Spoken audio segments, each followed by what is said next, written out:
I met a commercial broker. He did land basically, and me and the same broker, we are now hopefully soon going under contract on these 16,000 acres in Georgia. Meet people is one, and number two is find deals. People are like, yeah, I just want to find out how to do this thing. Go find a damn deal. If you want to talk to the right people, bring them a killer deal, and they will respond to you. I promise you that. You should understand land, right? I mean, as a broker, you should. You guys know how to do this stuff. I mean, you know how to subdivide. You know zoning and planning. Like, you know who to call. So, like, I say just go for it. All right, everybody, welcome back to the Real Estate Investing Podcast. I am joined today by Kristen Fesnak, and I wanted to get you on the podcast, Kristen, because you have so much experience in real estate. You've done so much, and you've dabbled in a lot of different areas. But welcome to the show. Happy to have you. Thank you. No, happy to be here. This is really exciting. Yeah, exactly. So just let's talk about how you first got into real estate. Like, when did that journey start? What was that like when you first got into it? But what actually first got you into real estate? So, I mean, I started as a broker. So, you know, I wanted to invest in real estate. So they say, get a real estate license and be a broker. So I went down that journey for a while. And then, you know, COVID kind of happened, and, you know, my buyer pipeline kind of froze up because there was a whole lot with interest rates and everything. So that's when I transitioned into more of the investment space, and I kind of stumbled into to land. Honestly, I was calling wholesaling, right? And the guy was like, no, this is my personal house, but I have 40 acres of land. I was like, oh, okay. And I was like, oh, wow, like land is very refreshing. Yeah, that makes a ton of sense. So what timeline, how long ago did you start brokering? 2016. Talk about, so 2016 till like, when did you start the investing side? COVID, you said? Yeah, COVID's like 2020. So how did that go? Like, what was brokering like? Were you dabbling in investing anytime during that 5-year period, 4-year period, or was it just like, I'm trying? I was just drinking the Kool-Aid with big brokerage firms and pumping out production and selling the houses and, you know, what you're told to do, right? Yeah. What was your thoughts on brokering then? Was it like, I want to scale up, I want to keep doing more and more and more, and then COVID was kind of like a light switch, like I got to do something else, or was it like, I need to do something else, it's not working? Yeah, to be honest, I was getting burnt out because I was so busy. So I was getting burnt out for, you know, the return on my time, right? So that's what I was like, oh, light bulb moment, you know, that sort of thing.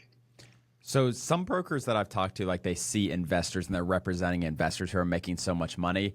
Was it ever like that? Like, you see people on the other side making a lot of money that are doing the investing side, and you're getting 6%, whatever, 8%, whatever the number is on each deal. Was that ever something that you were like looking at some of your buyers or investors that you're representing? Yeah, no, it actually wasn't. It just kind of came to me. I mean, I see it now, obviously from a different lens. But that was never like kind of one of my trigger points, or, you know, a thought of like, oh, you know, they're making more money on this side.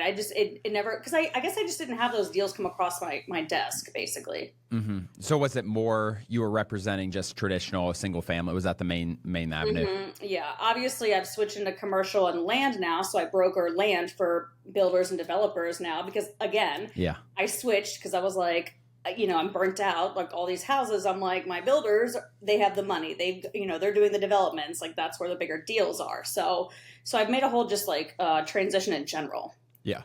So you went from broker to 2021 investor. Obviously, you still hold your license and everything, it sounds like. So was that first you got into land right away, or was that like, what did that look like 2020, 2021 as you're switching to like an investing side? Sure. Yeah. So I went to RIAs, to real estate meetups, and I met a commercial broker, and he did land, basically, was what all he did. And so I'm licensed in North Carolina, South Carolina, and Georgia, but he wasn't licensed in South Carolina, and he had a deal that he wanted to do.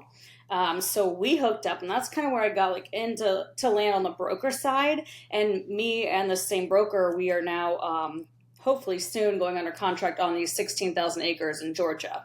So 16,000 acres in Georgia. Wow. So that's the guy that you met at that one of that first real estate at a investment. meetup. Wow. Talk about that, because I've seen you've talked about that a lot, and just from your content, everything like that. I've seen you talk a lot about like, and networking wise, when we're talking about the land portal, everything like that, you're talking about networking. Talk about like the value of those in-person events that you've done. Obviously, if you buy 16,000 acres with someone, like there's an ROI on that for sure. But talk about kind of your mindset going into those and how those have returned a lot of money for that.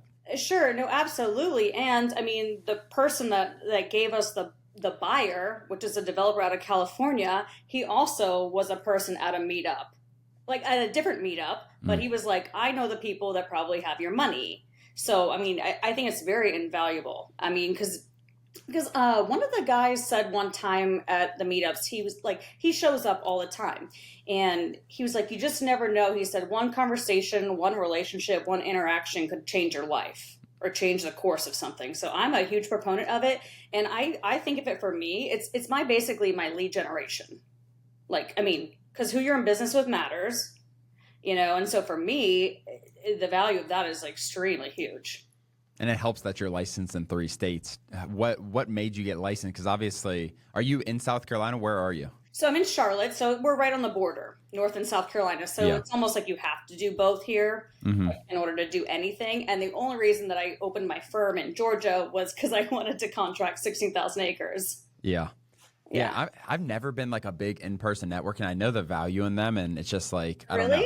Yeah, I've never been huge on the in-person. It's not like I don't see the value. It's just like I don't want to travel, and like some of it's just the interaction from new people. Like I love having conversations like this, but obviously that's worked out well, and maybe this will be a sales pitch for me to go to some of those. I do have some scheduled later this year that I need to get to. But so yeah, so you were talking to these people, and like there's so many things in land that you can do, and you first started kind of doing some brokering. Like when you're talking about getting into land as an investor, what does that mean? So there's a couple things that I'm looking to do. One is like doing blind offers, right? Because I want to build, like sell on terms. I want to build basically cash flow. I mean, because everyone can have houses and cash flow, but I want to resell on terms. So that's one thing. And then I've got a couple. So I'm also a 25% equity partner in a private equity firm. And so when I find deals, we're basically taking it through like paper lots, maybe somewhat through entitlement, and then also looking to like subdivide with a group here. So a lot of our listeners are like just strict like buy and flip land, as I'm sure if you've ever listened. Yeah. You're aware of, kind of like a lot of the people following us are like buy and flip land. What drove you to these other paths? Just your experience in real estate as far as doing notes, doing all these other things. What kind of, because you do so much, and that's what when I first had a conversation with you a couple of weeks ago, it's like, wow, you do a lot, and you seem knowledgeable on a lot of different stuff. What makes you like spread wide opposed to like getting very narrow targeted into one strategy? It seems like the note strategy, I love the note strategy, selling on terms, getting some cash flow, but there's a lot of other stuff going on as well. Sure. No, absolutely. So I love to JV with people, and all of this experience knowledge that I've learned is from going to these in-person networking events. Like, I mean, I didn't just come up with the stuff, right? So like weekly, I mean, I go to 2 a week at the minimum, networking things. Holy. Yeah, there's usually breakfast morning meetings. Yeah. So, I mean, that's what I can say on that. So what makes me go so like, it just like, I'm a person like, I want to experience a lot of things. I want to JV. I want to be in relationships with people. So I just found good connections. I guess I'm kind of a connector, right? Like, so I get to jump into different deals with people, if that makes sense. Do things bore you? Like some people, and Yes. I get at that. Yeah, like if if I'm running one business for too long or like not enough, and we have multiple businesses, it's like I don't want to just build this note business or this flipping business. So it sounds like I do. I get bored. Yeah. And that makes a lot of sense, and that's definitely you're diving into that part of your personality for sure. Because some people like, all right, just let me be bored. I'm just going to do this, opposed to you where you're like, okay, I'm doing this, and you like being busy as well. I assume, right? Yeah, for sure.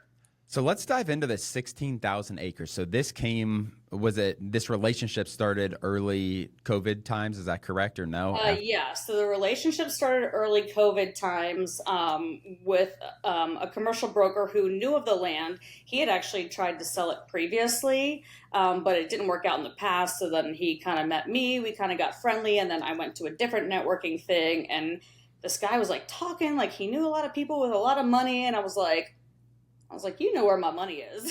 So I was like, hey, who's got my money to buy this deal? So that's kind of how that worked. 16,000 acres, guys. It's hard. Like, it is a lot of land. That's over almost 30. That's about 30 square miles.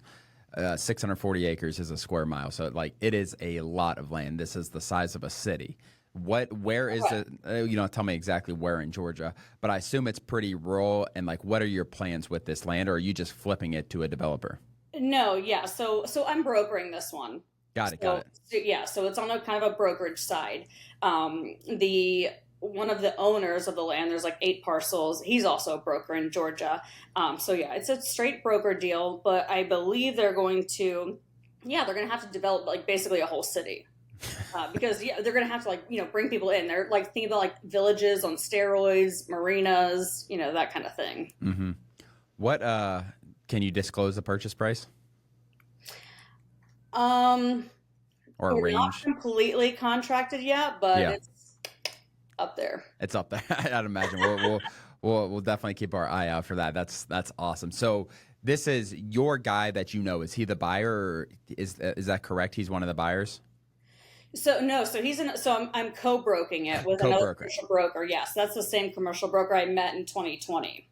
Okay, and then what about the buyer and seller? Where did they come? Is the buyer your contact? So the buyer was a connection from someone else I met at a different meetup. That's when I like heard him talking about like all these people that he knew. I was like, this guy knows my buyer. Mm-hmm. So. What type of person is buying 16,000? Like, it's like... Well, it's a developer. Yeah, okay. Yeah, out of California. Has he developed other cities? Because that's essentially what he's developing. Yeah, no, they've done really big projects, yeah. Yeah.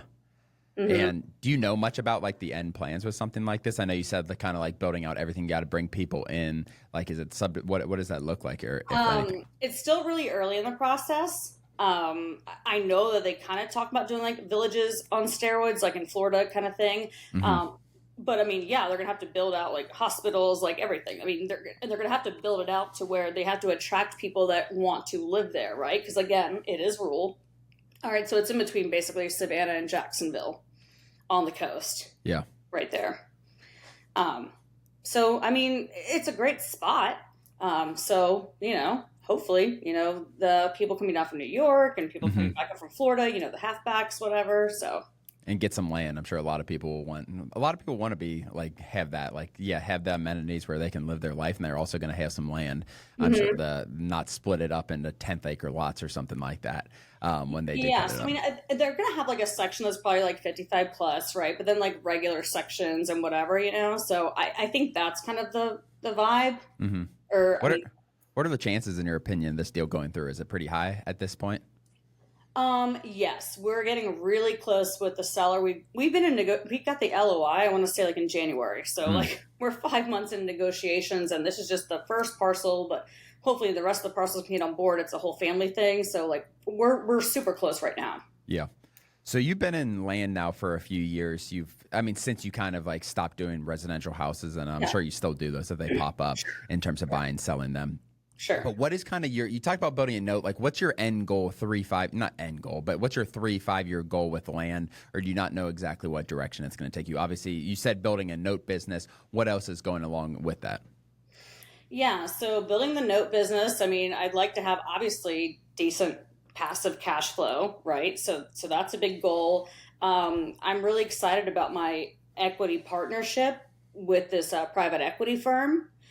That's got me really excited lately because basically they brought me in as a 25% partner because they were like, we want to see your deals first. They were like, whatever you do, don't send them to anyone else. So obviously they made it very enticing for me. I don't really have to do a whole lot. In my opinion, I just do what I do, right? I network, I go to events, right? And I hear of things so In my opinion, it's like a great deal for me. So I would like to actually, I would like to take some land all the way through development myself, or like with some partners, right? Hmm. Like I would like to like watch something build. I think that'd be really cool. Hmm. I Take mean, it from it's ground nice up. the Georgia thing, but like they're doing it, you know. Yeah. Like I would like to do something. Yeah, that's really cool. That's a good kind of next step. Do you have like what do you want your note business to build up to, or just build it up as much as you can? And like, do you have a target number? A lot of people are like, I want $10,000 a month, and that's kind of where everyone says. If you ask 20 people, like, what's 18 of them are going to say $10,000 per month. What are your goals with that? Yeah, so I mean, I would I would like obviously you wanted to keep building, you know, month over month. I wouldn't hate if it was like 500K a month, right? Yeah, You know, yeah. No, I would. I Yeah, dream that big. wouldn't be too bad. Ever wondered how land investing can be the fastest path to financial freedom? I break it all down in my new book, One Lot at a Time. I'll show you exactly how to find, buy, and flip land for huge profits without dealing with houses, tenants, or any crazy renovations. It's simple. This is the book that I wish I had when I first started. If you're ready to take control of your financial future, grab a copy now. One Lot at a Time by Daniel Apke. Find it at your local bookstore or on Amazon.com. That's really cool. So you talked about having like I think it was a Zoom meeting, land group that you have. Are those people? Where do they fall into land? So this is again, you're a big networking, and I think a lot of people listening to this episode can like learn like, all right, networking, whether it's online or not. Like some people like doing the in-person stuff, or maybe they're not in an area. Charlotte's a booming area, and you can drive to a lot of places, I'm sure, for that. But Mm-hmm. you have this Zoom community as well that a lot of land investors. What are they doing as far as like, are they flipping? Is this just a lot of different types of people doing the things in land? Um, they're mostly flipping, and I've got a couple buddies in there that we are looking at like doing some subdivides together, but they're mostly flipping.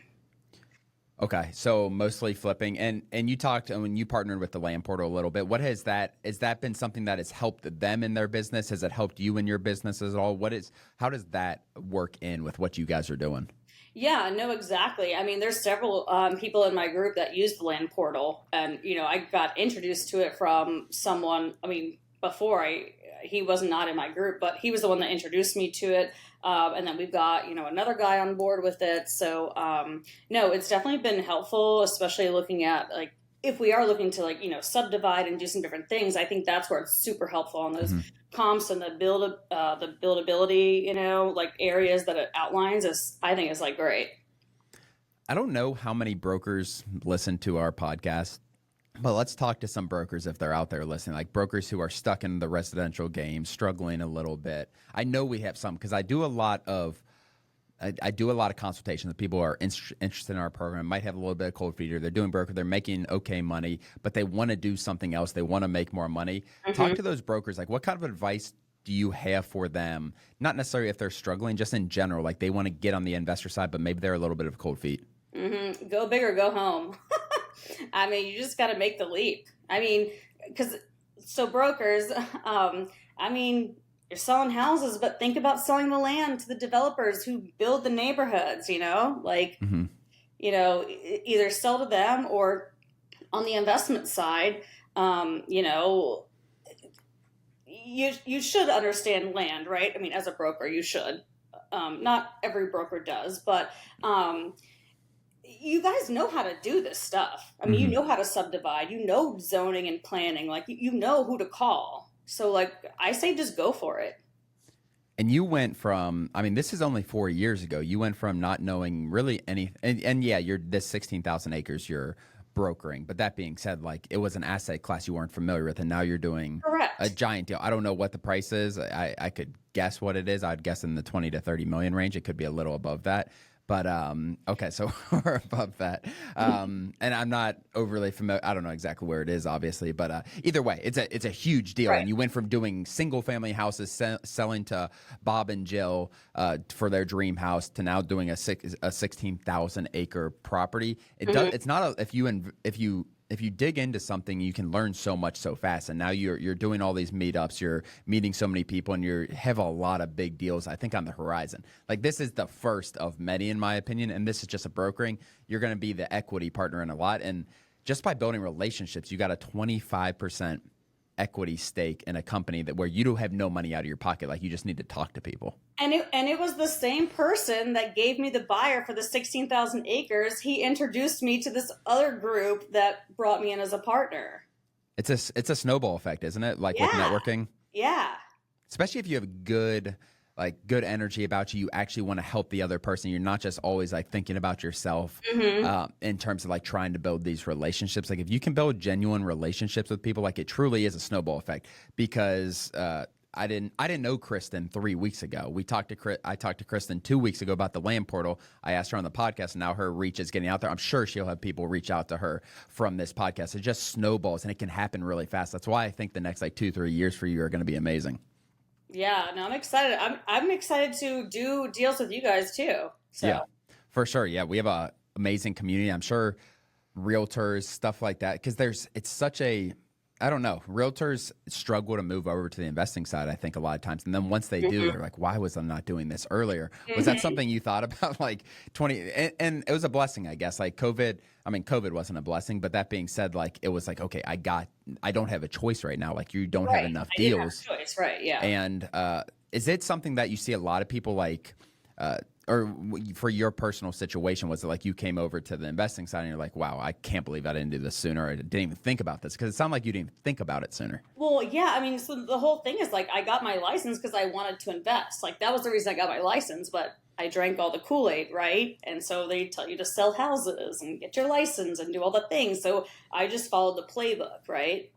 And I just kind of got trapped in that hamster wheel for a while. Then you're doing all right. Like, a lot of people, and that's how a lot of people are in their W-2s. Fine, you know? Yeah. But that's the same trap that W-2s do. Like, yeah, you're okay. Right. Like, it's just okay is okay in their mind. Yeah, opposed it's good, to like, not great, right? And like, so many people, and you probably liked brokering a lot more than people like their W-2s as a whole. I'm sure there's a lot of people that despise their W-2s. And those people also are scared to take the leap for whatever reason and do something different, learn about something new. And that's what I think the first step to anything is just learning, because that's what what was your learning phase like when you were getting into land? Like, was it a steep curve, or like, how did you learn? Was it just talking to people? Because that seems like what you do the best. That's exactly what it was. I mean, so basically, I jumped into Pace Morby's community, like the sub 2 stuff. I mean, I'm not in his mentorship, whatever, but I'm in like the free group. And so I was wholesaling, right? I was trying to wholesale. And that's how kind of it happened. And I ran into this 40 acres and I was like, I don't know what to do with this 40 acres. I got the contract and everything. But there was a guy in the group that they connected me with, was like, oh, you can take it through entitlement and then it will be worth a lot more money. And so I was like, oh, okay. So yeah, I mean, for me, it's just talking to people.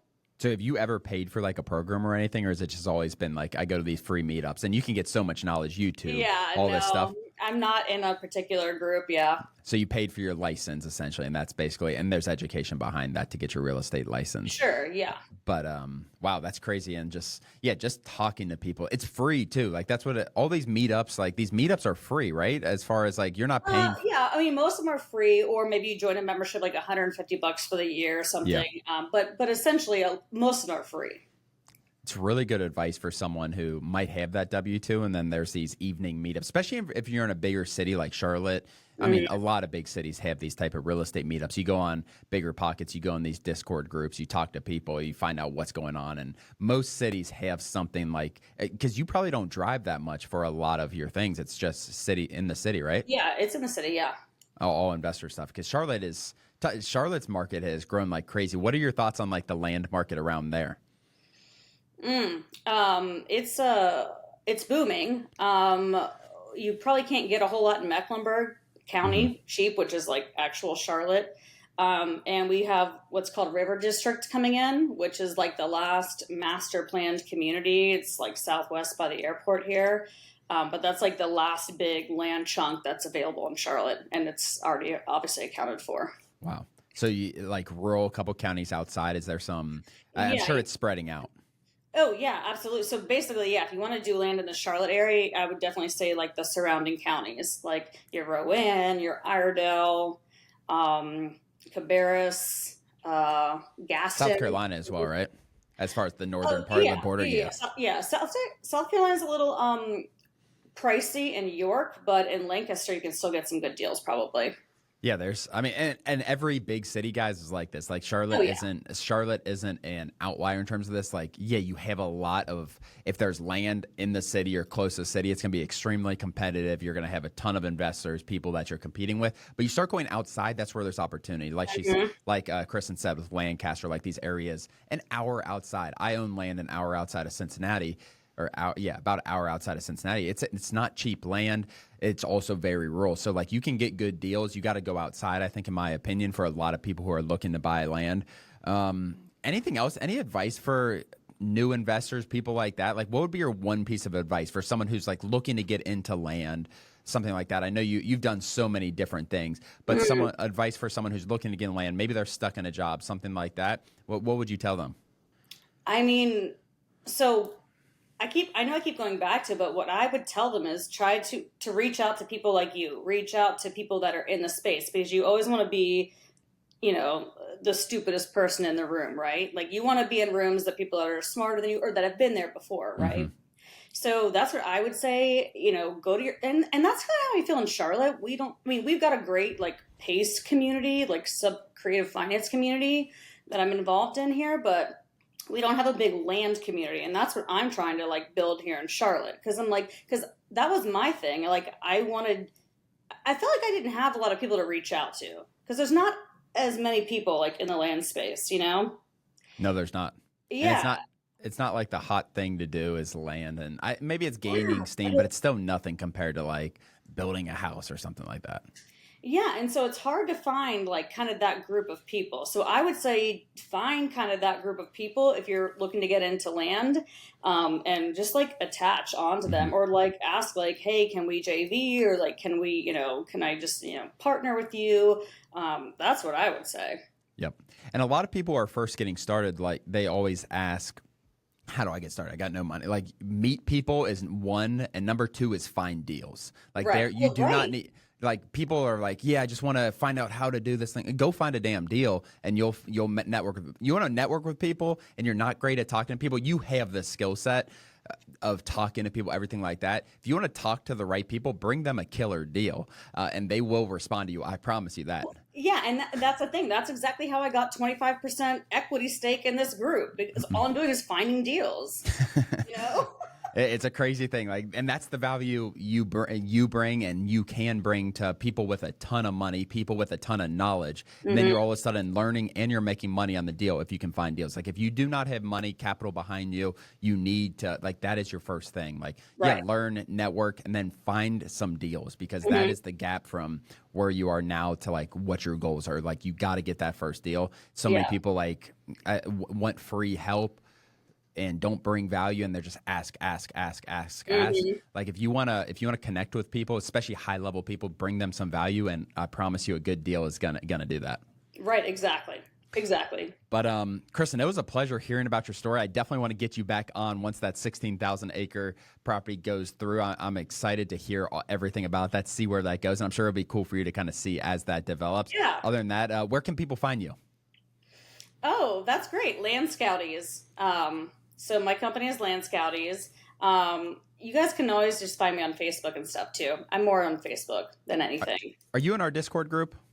I have a problem with my Discord. I Yeah. tried to get back on, but like Discord is being weird for me. I'll have to Yeah. figure that out. Yeah, we'll shoot you it. Yeah, other than that, guys, you can find her Land Scouties is at landscouties.com. Yep. Awesome. Landscouties.com. Connect with Chris, and it's an amazing story. We're happy to get people like you on the podcast. Other than that, guys, if you're watching on YouTube, hit the subscribe button below. We'll see you guys next time. Thanks, everybody.